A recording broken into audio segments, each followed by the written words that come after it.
Go on. You always hear, in regards to AI and science, AI will help cure diseases. Yes. AI will help cure cancer. Yes, it's already in the process of doing and it will that. cure Alzheimer's and dementia. How? I don't know. Specifically how? No.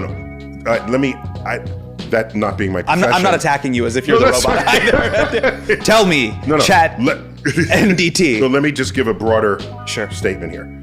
There are certain frontiers Yes. in human physiology, the medical sciences, that were beyond our reach because we didn't have either the computing power or the capacity for the analysis of possible outcomes, either in the presence of a medication or in the presence of some other change you might impart within human physiology.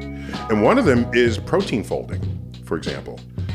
Proteins are these large molecules, and their function relates to what shape they take when they're doing their business. And so if you don't have an understanding of all the possible shapes it can take or what the outcome would be, you're just throwing darts blind, right?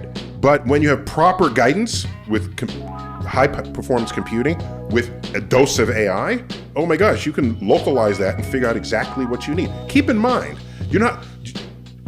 when we were all in the caves, half of everyone born was dead before the age of 30. Jesus. Half. Yeah. Fast forward to 1840. I thought it was gonna be like 10. Fast forward to 1840. Sure.